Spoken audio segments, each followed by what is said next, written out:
everyone, Sir Heroescape here today, coming at you with another installment of Ranking Heroescape Age of Annihilation. Today we're going to be doing Loviatak. Just before we do that, I want to do a shout out again to the affiliate link in the description.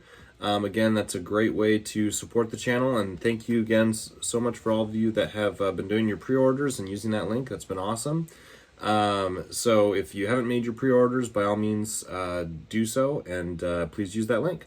In addition to that, we also have a giveaway here at the channel. It's a bit of a giveaway contest. For those of you that missed the announcement, go back and watch the video a couple weeks back. But it is going all the way through the end of this month. April 30th is the cutoff date. Again, it's very simple. I'm doing highlights shorts. I'm sure you've been seeing over the past couple weeks. I'm just pumping out highlights of shorts on my channel, which has been super fun, extremely fun to go back and watch my videos and just see all the different highlights that you guys have been finding and finding some myself, which has been really cool over the past 8 years of content. It's been fun to go back. So for those of you that can continue to post, great. If you've already posted and you want to post more, awesome. If you haven't posted a highlight yet, do so on that video, not the video of the original video, battle video, but on the announcement video of the contest. Again, I'm giving away Takala set, I'm giving away Ice set, and I'm giving away a bunch of dice bowls. So again, showing my appreciation to you guys for all that you've done over the years. Also in news, we hit 3,000 subscribers just this last week, which was pretty cool, honestly. If I were smarter, I wouldn't have done a giveaway. I would have done a giveaway for hitting 3,000, but since I'm doing the contest giveaway, I guess it's kind of a dual purpose in that regard. So yeah, as we continue to hit milestones, 4,000 subscribers and up, I'll try to do giveaways at those bigger milestones. But anyway, so it's been an exciting couple weeks here. So enough said on that, though. Let's jump right into Loviatak. All right, so Utgar is the general, Loviatak the carry warrior, unique warrior, relentless, medium 5, pretty standard stuff there, life 4, move 5, range 1, attack 2, defense 3. So decent stats. At 80 points, that seems right around the range in terms of just base stats, kind of where you'd expect this unit to be. Survivability isn't great at 4 life, 3 defense, but for 80 points, it's not horrible. But then obviously we take into account the abilities. So, Brutality Aura. When a squad figure you control within 4 clear sight spaces of Loviatak the carry warrior attacks an adjacent figure with a normal attack, before defense dice are rolled, you may re-roll all attack dice that did not show skulls. Brutality Aura may only be used once per turn. So, pretty good. Now it's specific to only squad figures get to use this ability, which is important. It's got an interesting interaction for a few different reasons. We'll cover it in a minute, but so far pretty good, right? We'll cover a couple things here. Deadly Strike. When attacking with Loviatak, all skulls rolled count as 1 additional hit. So minions of Utgar, right? Same ability there. So that's why she has lower attack, because she gets double skulls. Dynastic Leadership. If you control Loviatak and another unique Kiri hero who follows Utgar, figures you control who follow Utgar increase their move value by 1.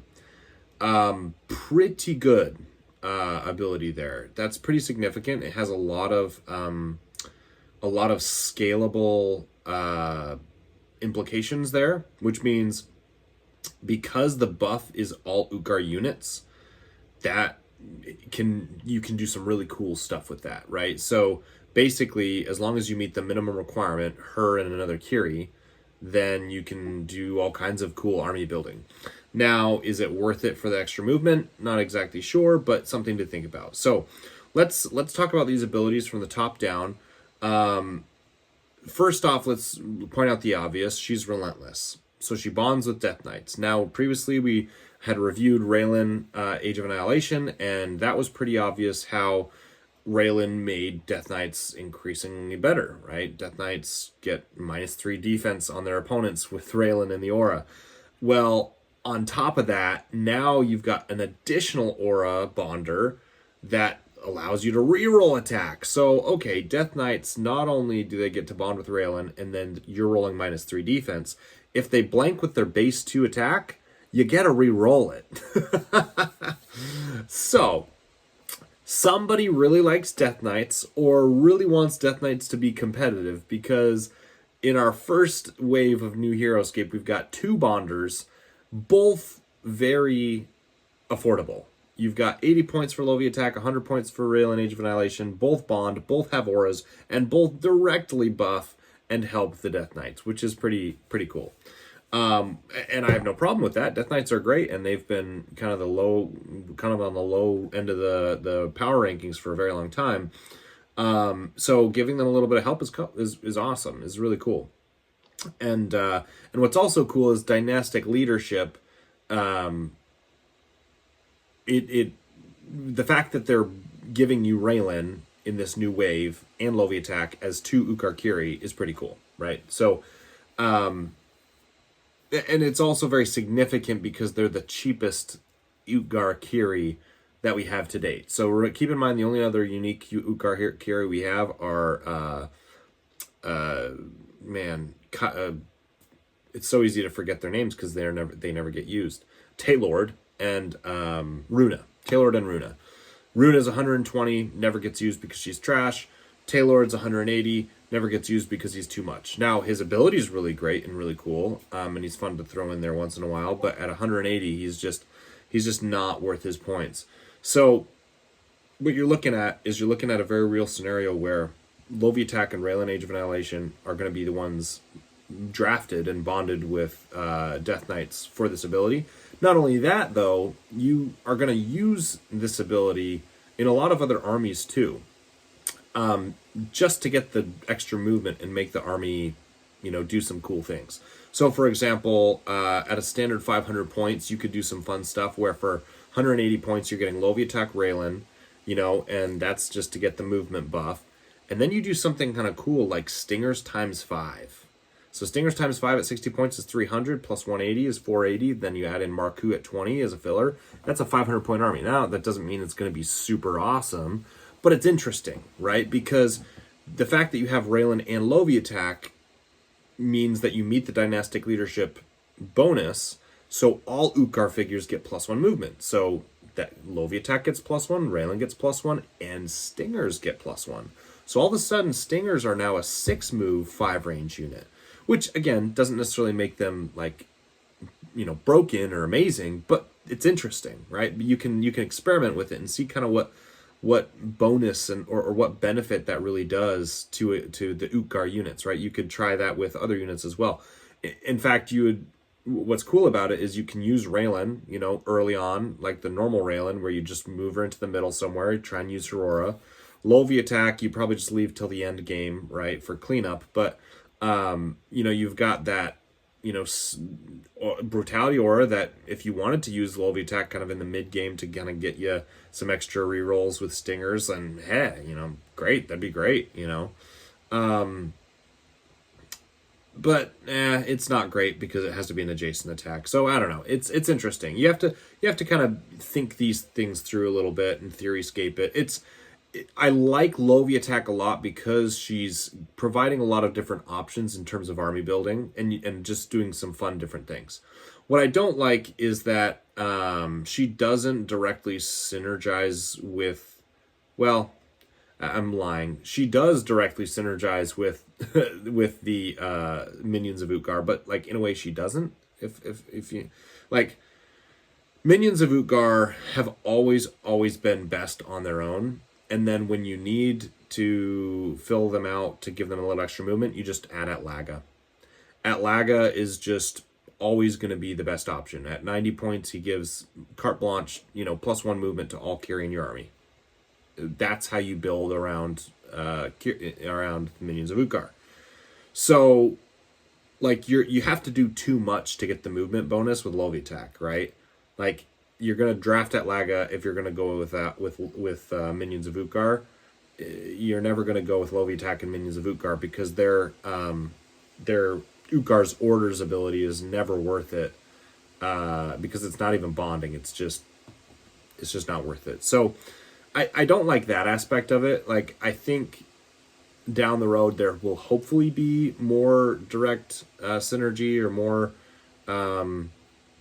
useful Ukarkiri that can make things a little bit more interesting, maybe for minions. I don't know, but needless to say, minions are good on their own anyway. They don't necessarily have to be helped out. They're pretty decent. But the Deadly Strike kind of calls back to them, which is kind of cool thematically. So anyway, Loviatak has some really cool things going for her. I also like that Wretchets are kind of a cool little synergy here, right? Where Wretchets, if they roll all skulls when they're attacking, auto kill whatever they're attacking. But because they're a squad figure, and because they do adjacent attacks, if they also happen to be in Loviatak's aura, then they can get to reroll skulls. Now, again, setting that up would be insanely difficult, but, I mean, if you somehow have, Iskra, Wretchets, Loviatak, and Death Knights in some sort of army, you could do some fun, silly things where you have Loviatak already out in the middle, Iskra comes out mid-game, bonds with summons Wretchets, bonds with Wretchets, and because Loviatak also has Raylan in the army or whatever, you get 7 movement with Iskra and 7 movement with Wretchets, and you do some crazy stuff. So there's some really fun things around her that you can do because there's so many Ukar units. You have to auto-draft Raylan in there as well, again, because she's the cheapest Ukarkiri. But, again, just kind of cool stuff you can do.